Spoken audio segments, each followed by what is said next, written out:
నమస్కారం ఘంటారావానికి స్వాగతం. ముందుగా ప్రధాన అంశాలు. రాయలసీమ ప్రకాశం జిల్లాల్లో ఉద్యాన రంగ అభివృద్ధి 500 లక్షల టన్నుల ఉత్పత్తులే లక్ష్యమన్న చంద్రబాబు.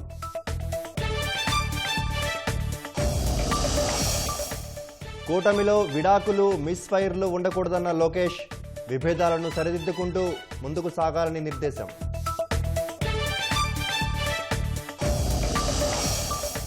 నడుచుకుంటూ వెళ్తుండగా నేలకూలిన విద్యుత్ స్తంభం. కర్నూలులో బాలుడికి త్రుటిలో తప్పిన పెను ప్రమాదం.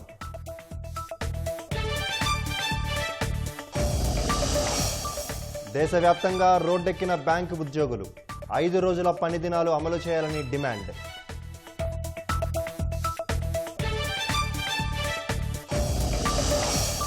రేపటి నుంచి పార్లమెంటు బడ్జెట్ సమావేశాలు ఫలవంతంగా సాగనివ్వాలని ప్రతిపక్షాలకు కేంద్రం విజ్ఞప్తి.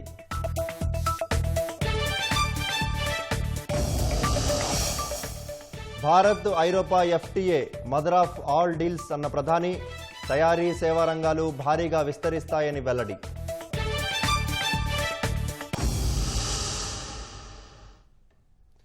నాలుగోసారి ముఖ్యమంత్రి అయిన సామాన్య కార్యకర్తలాగానే చంద్రబాబు పార్టీ శిక్షణ తరగతుల్లో కూర్చొని తరగతులు విన్నారు.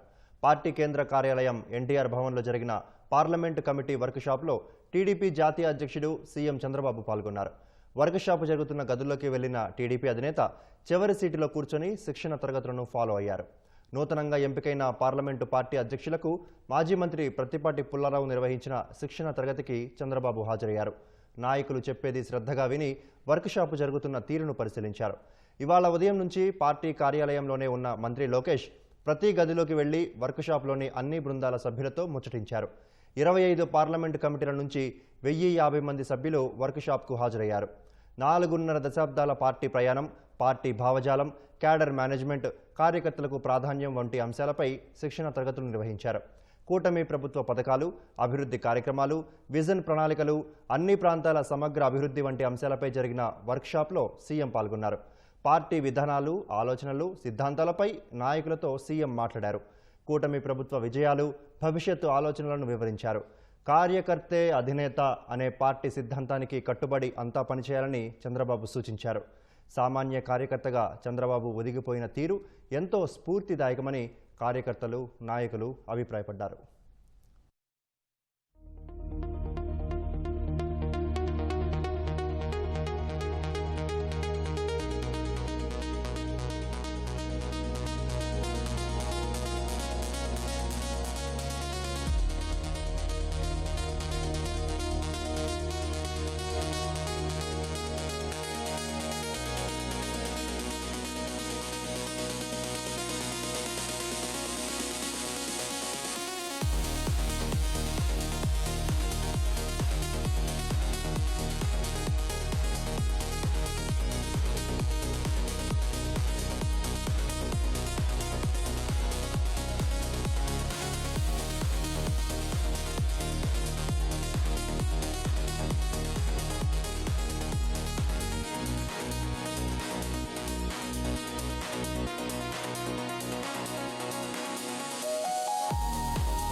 గ్లోబల్ మార్కెట్ డిమాండ్కు అనుగుణంగా ఉద్యాన ఉత్పత్తులు పండించాలని ముఖ్యమంత్రి చంద్రబాబు అధికారులకు సూచించారు.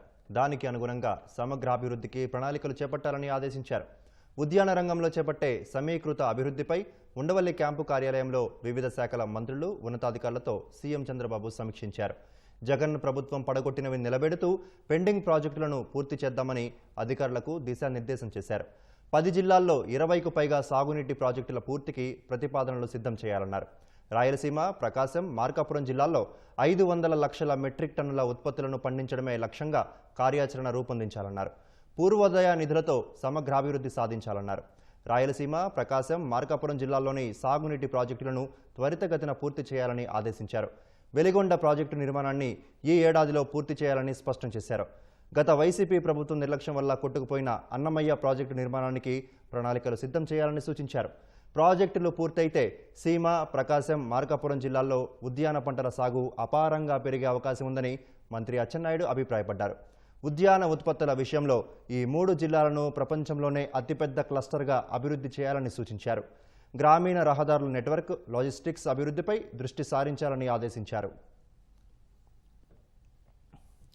సంక్షేమం, అభివృద్ధికి చంద్రబాబు బ్రాండ్ అంబాసిడర్ అయితే టీమ్ 11 కోడికత్తి, కల్తీ నెయ్యి, కల్తీ మద్యానికి బ్రాండ్ అంబాసిడర్ అని మంత్రి లోకేష్ విమర్శించారు. ఇచ్చిన హామీలన్నీ పద్ధతి ప్రకారం నెరవేరుస్తున్నామని చెప్పారు. పార్టీ కేంద్ర కార్యాలయం ఎన్టీఆర్ భవన్లో పార్లమెంటరీ కమిటీల శిక్షణ తరగతులకు హాజరైన నేతలను ఉద్దేశించి లోకేష్ మాట్లాడారు. చేసిన పనులు చెప్పుకోవాల్సిన బాధ్యత అందరిపైన ఉందన్నారు. మారుతున్న కాలానికి అనుగుణంగా పార్టీలో మార్పులు రావాలని సూచించారు. కూటమిలో విడాకులు, మిస్ఫైర్లు ఉండకూడదని లోకేష్ పునరుద్ఘాటించారు. చిన్న విభేదాలు ఉన్నా సరిదిద్దే బాధ్యత అధినాయకత్వం తీసుకుంటుందన్నారు. పార్టీ సొంతిల్లు, ప్రభుత్వం అద్దె ఇల్లు అని మంత్రులంతా గుర్తుపెట్టుకోవాలని సూచించారు. ఎన్ని పనులున్నా చంద్రబాబు వారానికి ఒకరోజు పార్టీ కార్యాలయానికి సమయం కేటాయిస్తున్నారని తెలిపారు. మంత్రులు కూడా వారానికి ఒకరోజు పార్టీ కార్యాలయానికి రావాలని లోకేష్ సూచించారు. సర్కార్ ఉంది, కానీ కేవలం ఆంధ్ర రాష్ట్రంలోనే డబుల్ ఇంజిన్ బుల్లెట్ ట్రైన్ సర్కార్ అనేది ఉంది. అందుకే మీరు చూస్తే విశాఖ ఉక్కుని మనం కాపాడుకున్నాం. అమరావతి పనులు ఈరోజు వేగంగా జరుగుతున్నాయి. పోలవరం పనులు మనం పరిగెత్తిస్తున్నాం. ఇంకా విశాఖపట్నానికి ప్రత్యేకంగా మనం రైల్వే జోన్ ఏర్పాటు చేసుకున్నాం. త్వరలో కర్నూలు కూడా హైకోర్టు బెంచ్ కూడా మేము తీసుకొస్తామని ఈ సభాముఖంగా చెప్తున్నాం. కేంద్రం సహకారం లేకపోతే మనం అనుకున్న కార్యక్రమాలు మనం చేయలేం. ఇది మనందరం గుర్తుపెట్టుకోవాల్సిన అవసరం ఉంది.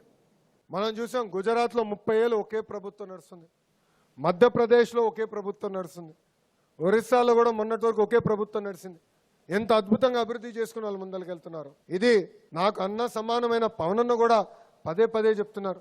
కనీసం 15 సంవత్సరాలు కూటమి ప్రభుత్వ అధికారులు ఉండాలి, కలిసికట్టుగా మన రాష్ట్రాన్ని అభివృద్ధి చేసుకోవాలని ఆయన కూడా చెప్తున్నారు. కలిసికట్టుగా 3 పార్టీలు మనందరం ముందరికి వెళ్ళాలని ఈ సభాముఖంగా కోరుతున్నాం. కూటమి అన్నప్పుడు చిన్న సమస్యలు ఉంటాయి, విభేదాలు వస్తాయి, కాదని నేను అనట్లా. ఇక్కడున్న పార్లమెంట్ పార్టీ అధ్యక్షులు ఉన్నారు, పార్లమెంట్ ప్రధాన కార్యదర్శులు ఉన్నారు. మీ పైన బాధ్యత ఉంది. కూటమిలో వస్తున్న చిన్న సమస్యలు, విభేదాలు ఏమున్నా కూడా వాళ్ళ పార్టీ నాయకుల్ని పిలవాలి, కూర్చోబెట్టాలి, ఆ సమస్యలు మీరు పరిష్కరించాలి. అన్ని మీరు చేయలేకపోవచ్చు.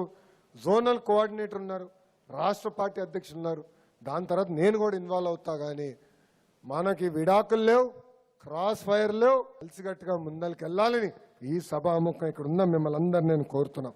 మనందరం కూడా అప్రమత్తంగా ఉండాలి.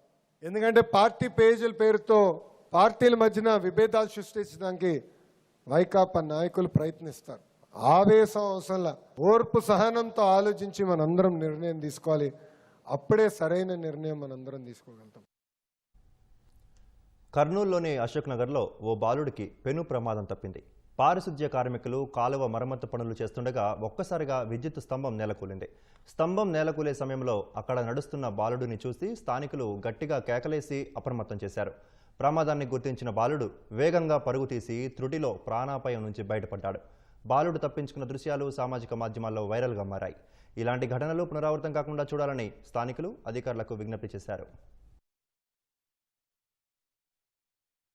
ఉదయం అర్లీమాన్ 7:30కు పాత పురాణ కాలం నాటి స్తంభాలు డ్రైనేజ్ తీయడం వలన అవి ఒరిగి కింద ఉన్నాయి. పిల్లవాడు అదృష్టవశాత్తు 1 నిమిషంలో తప్పితే పిల్లవాడు ప్రాణం పోయేది. ఇది ఎలక్ట్రికల్ డిపార్ట్మెంట్ వాళ్ళు కానీ డ్రైనేజ్ తీసే మున్సిపాలిటీ వాళ్ళని త్వరితగా చర్యలు తీసుకోకుండా నిర్లక్ష్యం వల్ల ఈ ప్రమాదం జరిగింది. ఇంతకుముందు తర్వాతనైనా ఇలా జరగకుండా జాగ్రత్త వహించాలని చెప్పి ప్రభుత్వాన్ని కోరుతూ ప్రభుత్వం తన చర్య తీసుకోవాలని కోరుతున్నాను. ఆ పిల్లోనికి అయితే ఏం డ్యామేజ్ కాలేదు. అదృష్టవాదు పిల్లవాడు బతుకు పెట్టమన్నాడు. బంగ్లాదేశ్లో బందీలుగా ఉన్న 23 మంది భారతీయ మత్స్యకారులు విడుదలయ్యారు. ఇందులో విశాఖకు చెందిన 9 మంది జాలర్లు ఉన్నారు. సుదీర్ఘ సంప్రదింపుల తర్వాత భారత డిప్యూటీ హైకమిషన్ చంద్రజిత్ బంగ్లాదేశ్ అధికారుల సమక్షంలో బాగర్హాట్ జైలు నుంచి మత్స్యకారులకు విముక్తి కల్పించారు. విడుదలకు సంబంధించి న్యాయపరమైన వ్యవహారాలను east Coast mechanised fishing boat owners association of India అధ్యక్షుడు వాసుపల్లి జానకిరాం పూర్తి చేశారు. బాగర్హాట్ జైలు నుంచి విడుదలైన తర్వాత కట్టుదిట్టమైన భద్రత మధ్య మోంగ్లా పోర్టుకు మత్స్యకారులను తరలించారు. బంగ్లాదేశ్ పోలీసులు సీజ్ చేసిన భారత జాలర్ల బోట్ల మరమ్మతు పనులు రేపటికల్లా పూర్తి చేసి 29 నాటికల్లా వీరు తిరుగు ప్రయాణం కానున్నారు. 4-5 రోజుల ప్రయాణం తర్వాత మత్స్యకారులు విశాఖకు చేరుకుంటారు. మత్స్యకారుల విడుదలకు సహాయం చేసిన ఇండియన్ హై కమిషన్, బంగ్లా ప్రభుత్వ అధికారులకు, దేశంలోని రాజకీయ పార్టీ నేతలు, ప్రజాప్రతినిధులకు మత్స్యకారుల తరపున జానకిరామ్ కృతజ్ఞతలు తెలిపారు. మోంగ్లా పోర్టుకు చేరుకున్న 9 మంది ఏపీ మత్స్యకారులు తమ కుటుంబ సభ్యులతో ఫోన్లో మాట్లాడి కన్నీటి పర్యంతమయ్యారు. బీసీల సంక్షేమానికి కూటమి ప్రభుత్వం కట్టుబడి ఉందని మంత్రి సవిత స్పష్టం చేశారు. ఎన్నికల వేళ బీసీలకు ఇచ్చిన హామీలను ఒక్కొక్కటిగా నెరవేరుస్తున్నామని చెప్పారు. విజయవాడలోని గొల్లపూడి బీసీ భవన్లో బీసీ కార్పొరేషన్ల చైర్మన్లతో మంత్రి సవిత సమావేశమయ్యారు. రాబోయే బడ్జెట్లో బీసీలకు నిధుల కేటాయింపు, జనాభా దామాష పద్ధతిలో కార్పొరేషన్లకు నిధుల అంశంపై చర్చ జరిగింది. బీసీ రక్షణ చట్టం, ఆదరణ 3.0, స్థానిక సంస్థల్లో 34% రిజర్వేషన్ల అమలుపై కార్పొరేషన్ చైర్మన్ల అభిప్రాయాలు సేకరించారు. కులగణనతో బీసీలకు మరింత న్యాయం జరుగుతుందన్న ఆశాభావాన్ని మంత్రి సవిత వ్యక్తం చేశారు. యువగలం పాదయాత్రలో ఏదైతే నారా లోకేష్ బాబు గారు బీసీలకు రక్షణ చట్టం అమలు పరుస్తామన్నాం, మరి ఆ విధంగా జీఓఎంలో కూడా డిస్కషన్ జరిగింది. మరి ఇది వాళ్ళ సూచనలు సలహాలు తీసుకుని దాన్ని ముందుకు తీసుకెళ్దామన్న ఉద్దేశంతోనే మరి ఈరోజు బీసీల రక్షణ చట్టం గురించి మాట్లాడాం. ఆదరణ 3 గురించి, వాళ్ళ కులవృత్తుల గురించి, ఎవరైతే కులవృత్తులు కాకుండా ఇతర వర్కులు చేసుకునే వారికి అభివృద్ధి కోసం, బీసీల అభివృద్ధి కోసం ఏ విధంగా వాళ్ళ సూచనలు సలహాలు కూడా తీసుకుందామన్న విషయం కూడా తెలియజేస్తూ 34% లోకల్ బాడీ రిజర్వేషన్ మీద కూడా రూపకల్పన చేస్తున్నాం. దానికోసం కులగణాలు జరగాలి, అంతేకాకుండా డెడికేషన్ కమిషన్ కూడా వేయాలన్న ఆలోచనలో ముఖ్యమంత్రి దగ్గరలో వేయబోతున్నారనే విషయం కూడా తెలియజేస్తున్నాం. బడ్జెట్ సమావేశాల్లో వీబీజీ రామ్జీ చట్టంపై చర్చ జరగాలన్న ప్రతిపక్షాల డిమాండ్ను కేంద్ర ప్రభుత్వం తోసిపుచ్చినట్లు తెలిసిందే. మహాత్మాగాంధీ గ్రామీణ ఉపాధి హామీ పథకానికి పేరుతో సహా కొన్ని మార్పులు చేసి తీసుకొచ్చిన ఈ చట్టంపై రివర్స్ గేర్ వేయలేమని, చట్టరూపం దాల్చాక ముందుకు సాగాల్సిందేనని పార్లమెంటరీ వ్యవహారాల శాఖ మంత్రి కిరణ్ రిజిజు తెలిపారు. రేపటి నుంచి పార్లమెంటు బడ్జెట్ సమావేశాలు ప్రారంభం కానున్న వేళ ఇవాళ కేంద్రం అఖిలపక్ష సమావేశం నిర్వహించింది. సమావేశాలను ఫలవంతంగా జరగనివ్వాలని అందులో ప్రతిపక్ష పార్టీలకు విజ్ఞప్తి చేసింది. రేపు లోక్సభ, రాజ్యసభ సంయుక్త సమావేశాలు రాష్ట్రపతి ద్రౌపది ముర్ము ప్రసంగంతో ప్రారంభం కానున్నాయి. ఆదివారం బడ్జెట్ ప్రవేశపెట్టనున్నారు. ఏప్రిల్ 2న సమావేశాలు ముగియనున్నాయి. ఈ నేపథ్యంలో రక్షణ మంత్రి రాజ్నాథ్ సింగ్ నేతృత్వంలో ఏర్పాటు చేసిన కేంద్రం అఖిలపక్ష సమావేశానికి 39 పార్టీలకు చెందిన 51 మంది ప్రతినిధులు హాజరయ్యారు. విపక్ష సభ్యులు అనేక సమస్యలను ప్రస్తావించగా వాటిని నమోదు చేసుకున్నామని పార్లమెంటరీ వ్యవహారాల శాఖ మంత్రి తెలిపారు. ఈ సమావేశాల్లో ప్రధాన దృష్టి బడ్జెట్ పైనే ఉంచాలని విపక్షాలకు సూచించినట్లు తెలిపారు. ప్రతి విషయంపై చర్చలు నిబంధనల ప్రకారం జరుగుతాయన్నారు.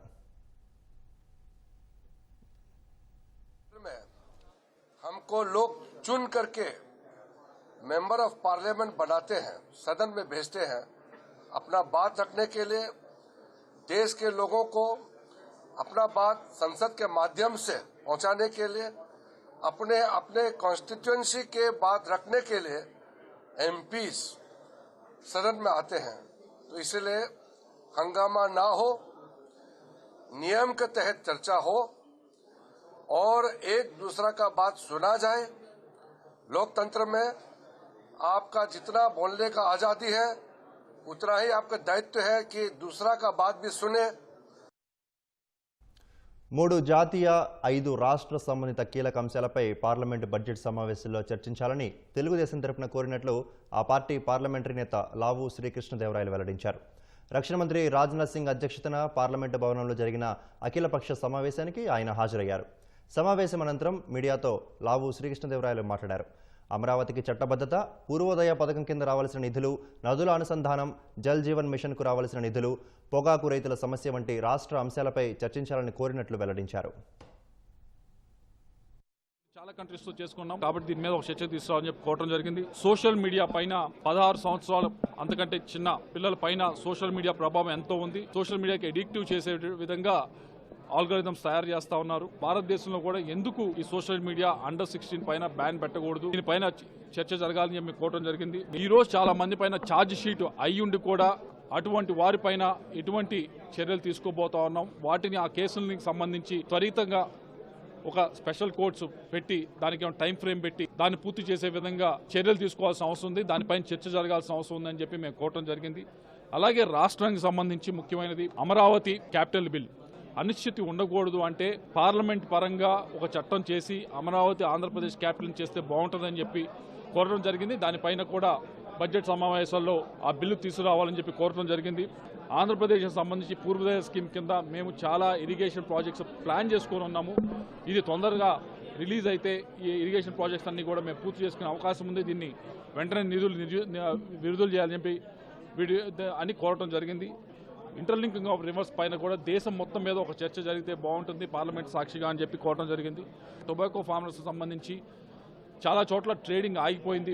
దానిపైన క్లారిటీ రావాలి. వచ్చినప్పుడే ఈ ట్రేడింగ్ మొదలవుతుంది, అప్పుడే మాకు న్యాయం జరుగుతుందని చెప్పి టొబాకో ఫార్మర్స్ అందరూ కూడా కోరుతా ఉన్నారు.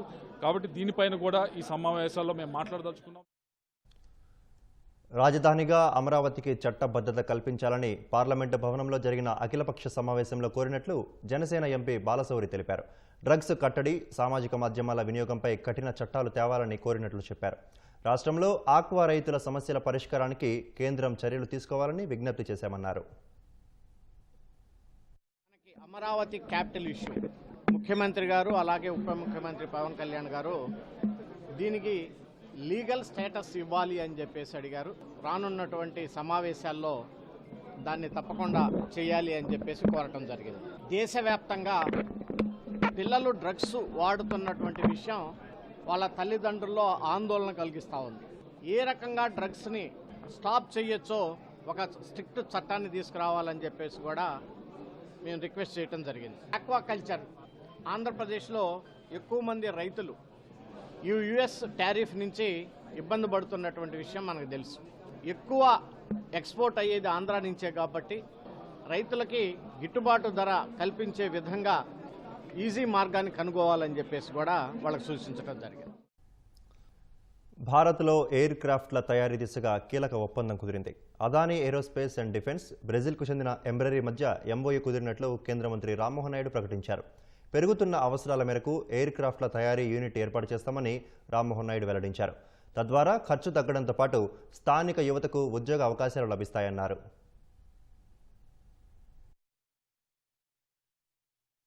దేశంలో ఎయిర్ క్రాఫ్ట్స్ ని తయారు చేసే ఫెసిలిటీని ఇక్కడ పెట్టాలని ఒక కీలకమైన ఒప్పందం ఈ రోజు కుదుర్చుకోవడం జరిగింది. దానికి మినిస్ట్రీ ఆఫ్ సివిల్ ఏవియేషన్ నుంచి మా సపోర్ట్ కూడా పూర్తిగా అందించాం. ఎయిర్ క్రాఫ్ట్స్ కూడా మనం చాలా వరకు బయట దేశాల నుంచి ఇంపోర్ట్ చేస్తున్నాం. ఆ యొక్క ఎయిర్ క్రాఫ్ట్స్ ని కానీ మనమే తయారు చేసుకోగలిగితే ఒకటి ప్రైస్ అడ్వాంటేజ్ ఉంటుంది, టైం అడ్వాంటేజ్ ఉంటుంది. అలాగే స్థానికంగా మన యువతి యువకులకి మన దేశంలో ఇంజనీరింగ్ కానీ లేకపోతే హైలీ స్కిల్డ్ ప్రొఫెషనల్స్ ఎవరైతే ఉన్నారో వాళ్ళకి కూడా ఉద్యోగాలు వచ్చే అవకాశం ఉంటుంది. చిన్న air crafts, domestic air crafts, regional transport air crafts, ఇలాంటి ఎయిర్ క్రాఫ్ట్స్ తాలూకా డిమాండ్ భారతదేశంలో అత్యధికంగా ఉంది. ఈ డిమాండ్ ని మనం ఎంచుకొని ఈ డిమాండ్ కి తగ్గట్టుగా ఈ ప్లేన్లు తయారు చేయాలని ఎంబ్రేయర్, అదానీ వాళ్ళిద్దరూ కూడా డిసైడ్ అయ్యారు. యుఎఫ్బియు పిలుపు మేరకు రాష్ట్ర వ్యాప్తంగా ప్రభుత్వ రంగ బ్యాంకు ఉద్యోగులు సమ్మె బాట పట్టారు. వారానికి 5 రోజులు పని విధానం అమలు చేయాలంటూ డిమాండ్ చేశారు. కృష్ణా జిల్లాలోని అవనిగడ్డ, నాగాయలంక, కోడూరు, చల్లపల్లి, మోపిదేవి, ఘంటసాలలో ఉన్న ఎస్బీఐ బ్రాంచ్ల ముందు ఉద్యోగులు ఆందోళనకు దిగి నినాదాలు చేశారు. శని, ఆదివారాలు సెలవు దినంగా ప్రకటించాలంటూ బాపట్ల, ఒంగోలులో బ్యాంకు ఉద్యోగులు భారీ ర్యాలీ చేపట్టారు. డిమాండ్లు పరిష్కరించాలంటూ అనంతపురంలో బ్యాంకు సిబ్బంది ర్యాలీ చేశారు.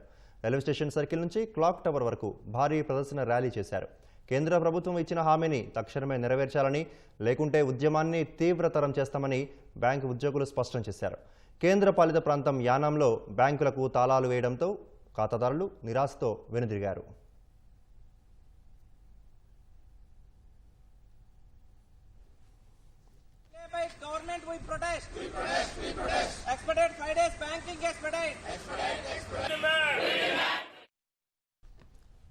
తెలంగాణలో మున్సిపల్ ఎన్నికలకు నగారా మోగింది. 7 కార్పొరేషన్లు, 116 మున్సిపాలిటీ ఎన్నికలకు తెలంగాణ ఎన్నికల సంఘం నోటిఫికేషన్ ఇచ్చింది. తెలంగాణలో ఫిబ్రవరి 11న మున్సిపల్ ఎన్నికలు జరగనున్నాయి. 13న ఓట్ల లెక్కింపు జరగనుంది. రేపటి నుంచి ఈ నెల 30 వరకు నామినేషన్లు స్వీకరిస్తారు. ఫిబ్రవరి 16న మున్సిపల్ చైర్మన్, వైస్ చైర్మన్ ఎన్నిక జరగనుంది. అదే రోజు మేయర్, డిప్యూటీ మేయర్ ఎన్నిక కూడా నిర్వహిస్తారు.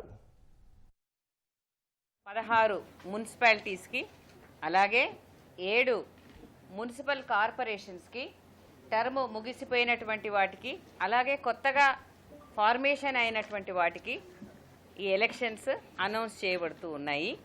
ఈ షెడ్యూల్ ద్వారా రేపటి నుండి నామినేషన్స్ మొదలవుతాయి. నామినేషన్స్ యొక్క ప్రక్రియ 31వ తేదీ స్క్రూటినీ, దాని తర్వాత విత్డ్రావల్, తర్వాత publication of the contesting candidates 3వ తేదీ అవుతుంది. ప్రచారానికి వెళ్ళిన తర్వాత డేట్ ఆఫ్ పోలు 11వ తేదీ ఫిబ్రవరి. ఏదైనా రీపోల్ కనుక ఉన్నట్టయితే 12వ తేదీ నిర్వహిస్తాము. కౌంటింగ్ 13వ తేదీ 8 గంటల నుండి ఉంటుంది. డిక్లరేషన్ ఆఫ్ రిజల్ట్స్ కూడా కౌంటింగ్ ముగిసిన వెంటనే డిక్లేర్ చేయబడతాయి. భారత్ EU మైత్రి బంధం సరికొత్త శిఖరాలకు చేరింది. 27 దేశాల కూటమి అయిన ఐరోపా సమక్ష భారత్ మధ్య చరిత్రాత్మక స్వేచ్ఛ వాణిజ్య ఒప్పందం కుదిరింది. ఈ ఒప్పందంతో భారత వాణిజ్యంలో సరికొత్త శకం మొదలైందన్న ప్రధాని Modi technology, green energy, digital రంగాల్లో పరస్పర సహకారం మరింత పెరుగుతుందని వివరించారు. భారత్ EU దేశాల ఉమ్మడి శ్రేయస్సుకు బ్లూ ప్రింట్గా ఈ ఒప్పందాన్ని అభివర్ణించారు. భారత్ ఐరోపా సమాఖ్య మధ్య చరిత్రాత్మక స్వేచ్ఛ వాణిజ్య ఒప్పందం కుదిరింది. ఈ మేరకు యూరోపియన్ యూనియన్ నేతలు Antonio Costa, Ursula von der లెయన్తో చర్చల అనంతరం ప్రధాని నరేంద్ర మోదీ ప్రకటించారు. ప్రపంచ జీడీపీలో 25%, ప్రపంచ వాణిజ్యంలో 3వ వంతు వాటా కలిగిన ఈ ఒప్పందాన్ని మదర్ ఆఫ్ ఆల్ డీల్స్ గా ప్రధాని అభివర్ణించారు. ఈ ఒప్పందం వల్ల 140 కోట్ల మంది భారతీయులకు, కోట్లాది మంది యూరోపియన్లకు అపారమైన అవకాశాలు లభిస్తాయని పేర్కొన్నారు. Britain, European free trade association EFTAతో ఇప్పటికే ఉన్న ఒప్పందాలకు ఇది అదనపు బలాన్నిస్తుందని చెప్పారు. ప్రపంచ సరఫరా గొలుసు మరింత బలోపేతమవుతుందని తెలిపారు. ఈ స్వేచ్ఛ వాణిజ్య ఒప్పందం ద్వారా అంతర్జాతీయ వ్యాపారవేత్తలకు, పెట్టుబడిదారులకు భారత్ పట్ల నమ్మకం మరింత పెరుగుతుందని పేర్కొన్నారు. ఈ ఒప్పందం కేవలం తయారీ రంగాన్నే కాకుండా సేవా రంగాన్ని కూడా భారీగా విస్తరిస్తుందని మోదీ ఆశాభావం వ్యక్తం చేశారు. వస్త్రాలు, రత్నాలు, ఆభరణాలు, తోలు, పాదరక్షలు వంటి రంగాలతో సంబంధం ఉన్న వారికి ఇది ఉపయోగపడుతుందని వివరించారు.